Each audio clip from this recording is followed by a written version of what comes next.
ఆత్మ నమస్తే స్వామి. ఒక స్వామీజీ ఒకసారి ఆశ్రమంలో బయట కూర్చొని ఏదో ధ్యానం చేసుకుంటూ ఉన్నాడంట. ఏదో కొంచెం అరుపుల్లాగా వినబడ్డాయంట. ఎందుకు అరుస్తూ ఉన్నారు చుట్టుపక్కల చూస్తే పిల్లకాయలు పాపం సెలవులలో గాలిపటాలు ఎగిరేస్తూ ఉన్నారంట. చాలా మంది పిల్లలు గాలిపటాలు ఎగిరేస్తూ పోటీలు పెట్టుకొని అరుస్తూ ఉన్నారంట. అది చూసి స్వామీజీకి ఆనందం కలిగిందంట. ఇంకో పక్క ఒక ఆలోచన కూడా కలిగిందంట. ఆ గాలిపటం చూసి దాంతో మాట్లాడదామని ప్రయత్నించాడంట ఆ స్వామీజీ.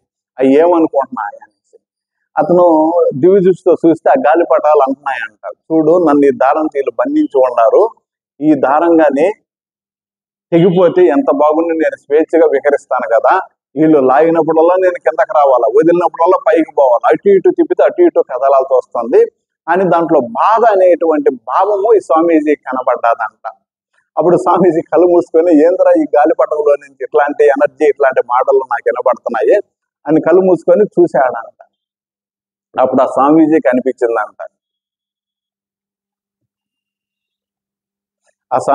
అనిపించిందంట, ఓహో గాలిపటాన్ని ఒకలా దారం గాని తెంపేస్తే అది స్వేచ్ఛగా ఎక్కడ విహరిస్తుంది, ఏ ముళ్ళ చెట్లకో తగులుకోవచ్చు, లేదు ఇంకేదన్నా చెత్త కుప్పలో పడవచ్చు, లేదు ఇంకేదన్నా చినిగిపోవచ్చు కదా అది ఇంకేదన్నా తగులుకొని అనేటువంటి ఆలోచన దానికి కల్పించాలి మనము అని అనుకున్నా అంట.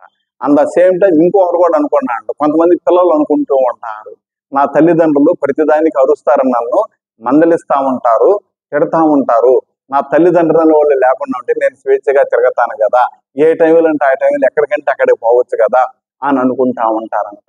వాళ్ళకి తెలియని విషయం ఏంటంటే గాలిపటానికి ఆ దారము ఆ పట్టుకున్న వ్యక్తి చేతిలో ఉన్నంత వరకే దాని యొక్క ఆనందం కానీ జమం కానీ, ఎప్పుడైతే దారము తెగిపోతుందో దానికి ఇంకా రక్షణ ఉండదు, ఏ ముళ్ళ చెట్లకు తగులుకొని చినిగిపోయేటందుకు అవకాశం ఉంటుంది, లేదు ఇంకెక్కడన్నా కూడా పడిపోయేటందుకు కూడా అవకాశం ఉంటుంది.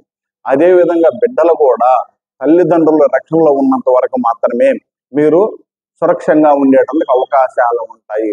ఎప్పుడైతే వాళ్ళ దగ్గర నుంచి విడిపోతారో అనేక బాధలు పడాలి. నా దగ్గరికి చాలా మంది వస్తూ ఉంటారు, అనాథలు వండి ఊని అడుస్తూ ఉంటారు, వాళ్ళు చేసిన పొరపాట్లు వాళ్ళకి కనబడు, మేము చెప్పినా కానీ వినేదానికి అవకాశం ఉంటారు, ఎంతసేపటికి వాళ్ళ పక్క న్యాయం ఉండదు అనేది చెప్తారే తప్పే వాళ్ళు ఆ స్థితికి ఎందుకు పోయారు అనేది మాత్రము వాళ్ళు చెప్పరు, చెప్పినా కానీ వినే స్థితిలో కూడా ఉండరు. ఎందువల్లనంటే వాళ్ళకి ఆ మాయ అనేది అన్నా కప్పేసి ఉంటుంది, లేదు ఇంకొకటన్నా అడ్డుపడుతూ ఉంటుంది. సో దానికని కుటుంబ సభ్యులమైనా కానీ నలుగురు కుటుంబంలో ఉండాలంటే నలుగురు ఒకరికొకరు మాట్లాడుకొని అర్థం చేసుకొని ముందుకు పోతేనే ఆ కుటుంబం కూడా రక్షణంగా ఉండేటందుకు అవకాశం ఉంటుంది. అలా కాకుండా ఎవరి పాటికి వాళ్ళు ప్రవర్తిస్తూ, ఎవరి పాటికి వాళ్ళు పెత్తనం చేస్తూ, ఎవరి పాటికి వాళ్ళు విచ్చలబడిగా తిరగతా ఉంటే ఆ ఇల్లు కూడా లక్షణంగా ఉండేటందుకు అవకాశాలు లేవు.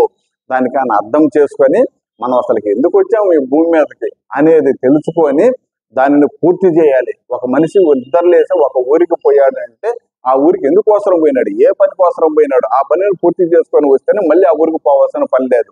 ఆ పని చుట్టుపక్కల వాళ్ళతో బాతాకాని కొట్టి వస్తే మళ్ళీ ఈ పని కోసం పోవాల్సి వస్తుంది. అదేవిధంగా ప్రతిరోజు మనం చేయాల్సిన పనులు మన ధర్మాలు మనం పాటిస్తూ ఆనందంగా ఆరోగ్యంగా ఉంటూ నలుగురికి సహాయకారిగా ఉండేటందుకు ప్రయత్నం చేయవలసిందిగా ప్రతి ఒక్కరికి మనవి చేస్తూ ఉన్నాను. ధన్యవాదాలు. హరి ఓం.